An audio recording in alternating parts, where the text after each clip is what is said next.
Hey guys, it's me Mitch and welcome back to another video. So I was a little bit busy in the morning kaya na nagpagaman ako og sticker. So manang before doing the chores ako asa ning giuna kay kuhaon na pud ni siya. And right after nagaman ako og sticker, it's about lunchtime so mao tong nagluto na pud ko sa amuhang paniudto. Well, for today's video kay magbatchoy ra pud ko dire. So while nagama ko og sticker, ako apo ni siyang gilat-andaan ganiha. And by the way, as you can see that kaning mga young potatoes supposedly for chop suey ni siya, but then mako kay ba muluto og chop suey so mao to ning palit niya na kay para isagol po na ko atong batchoy. And also while ako sa atong gipabukal og balik nang hinlo na lang po ko diri sa kwarto. And ako na lang pong gi-transition para dali ra pud ko mahuman. So kay happy naman po ni siya mahuman, mao nang gipanglunod na po nako ang petchay. And okay naman gyapon kauno ning young corn nga gisagol sa batchoy kay pareha ra man gyapon og lasa. Syempre corn ra gud gyapon.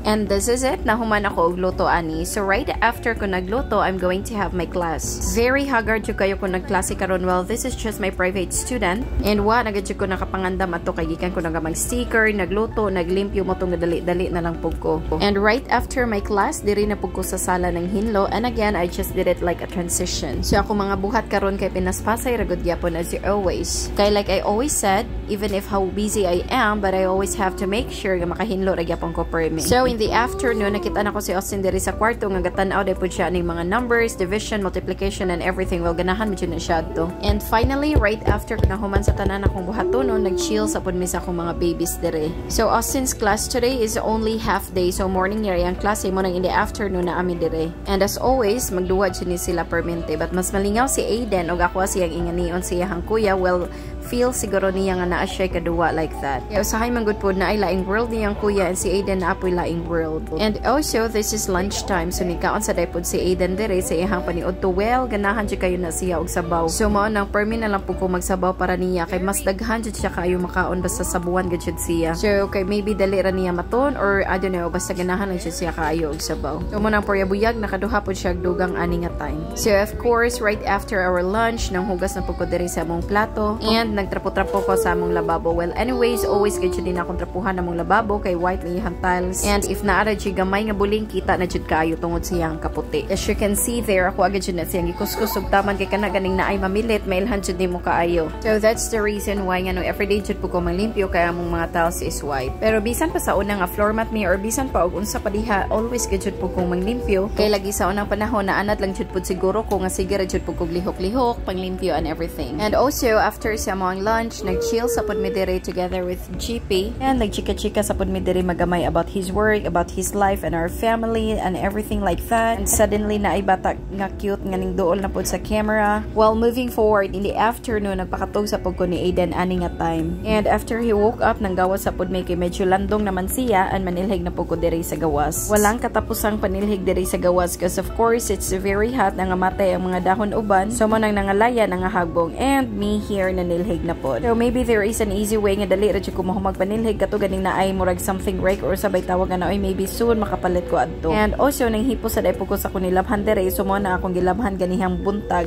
While on the other hand, ang akong brother og si Aiden dere nagduwa sa pod sila og basketball. Well, malingaw jud kayo ni si Aiden basta outside na magduwa. I feel full siguro niya nga nagi siya freedom dere sa gawas kay makadagandagan bisan nasa siya padong. Also, perti gud pud niya lingawa wala duwa ning bola nga kung gusto na pud siya sa kuy suon kay yang shoot sa rain. Apoy ubang mga bata dere so mao nang mugawas ganina siya malingaw gid siya og taman. So pag uli ni GP at 5 PM iya de po kong gigasahan aning na chicken burger nga napalit ra gyapon niya sa BQ. And first time ko naka-try ana kanang ning nasa stall sa mga 4th floor kinalamian gid jud ilahang chicken burger. Nalingaw na lang po kog tan-aw aning mga bata nga gaduwa og basketball. Naday pud siya entertainer o pak sino ka dyan? O naa pa jud isa kuyawa gid jud ning mga bata oy kay mga talented man gid jud o pak. Hay nako mga bata, makalingaw ra baya gid jud pod. Anyways, in the evening time ako ana pong gipakaon sa Aiden dere. Ang akong gipakaon ganihang pag-udto kay daghan pa mang sobra sa bamo nang kanina lang gyapon akong gipakaon kay para di na pud ko magluto og lain. And good thing kay dili ra gid jud pod pilian. And pagkagabi dira nagpanguha na pud nako ning mga hangers sa akong mga gipanglabhan ganiha kay it's time to pilo na pod. Pero medyo gikapoy ko karon sa magunahuna sa kog mamilo or dili. Makahuwat ra man gyapon ning mga pilonon. And nagbedding sa po ko ani para ready to sleep. And nag-transform na po ko kay tugnaw kaadyo. Anyways, that's all for today. Thank you so much for watching. Till the next video. Have a great day. Bye-bye.